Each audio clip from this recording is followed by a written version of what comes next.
EP นี่เป็น EP ที่2เนาะก็คือ EP ก็คือรายการ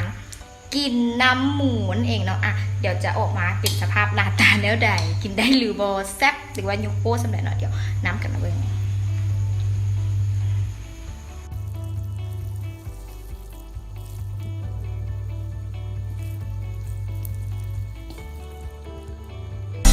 还有，感觉人生已经到达了高潮，感觉人生已经到达了巅峰，我的灵魂已经遨游在太空，一夜暴富已经算。นี่เนาะก็เป็นพัดมีเกาหลีที่หมูน้อยเฮ็ดเองกับมือเนาะก็จะได้หน้าตาประมาณนี้ที่มักกินแล้วก็มักเฮ็ดจะเป็นสูตรเฉพาะของหมูน้อยเนาะเดี๋ยวรสชาติเป็นอะไรเดี๋ยวนำมาเบิ่งคลิปกันเนาะแต่ว่ามีคำเตือนคำแนะนำเนาะมันเหมาะสำหรับคนที่กินเผ็ดเท่านั้นเนาะเพราะว่าสะดุดการใช้มันจะเผ็ดทุกอย่างเลยเนาะนะจ๊ะ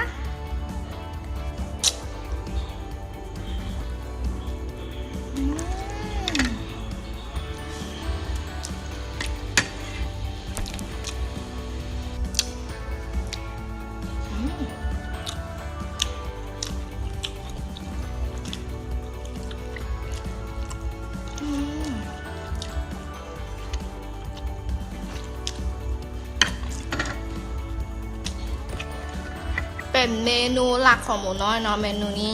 พัดมีเกาหลีเนาะเพราะว่าเป็นคนผักมักกินเผ็ดเวลาที่รู้สึกว่าเมื่อเฮ็ดเวียกเมื่อแล้วเวลาได้มากินนะรู้สึกว่ามากินมีเผ็ดมีผัดนะผัดแล้วมากินพัดมีเกาหลีนะ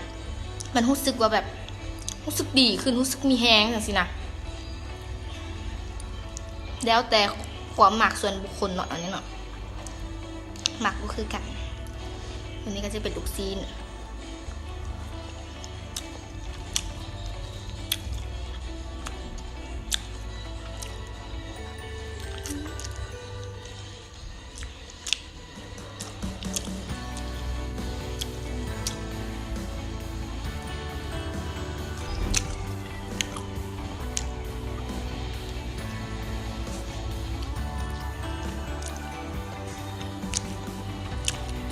แซ่บเผ็ดจากใจหมูน้อย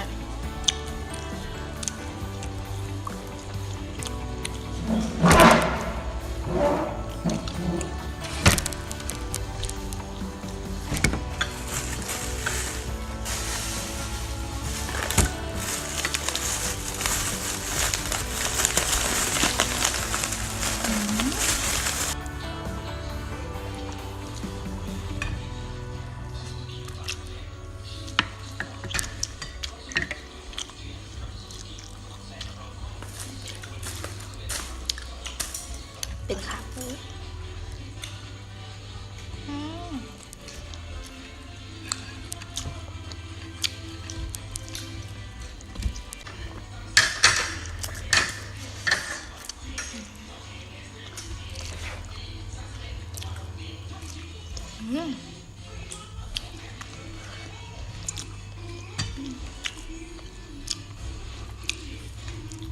แซ่บให้10 เต็ม 10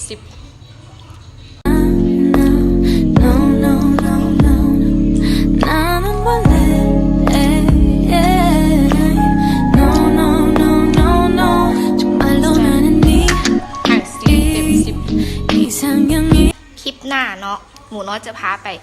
กินน้ำหมู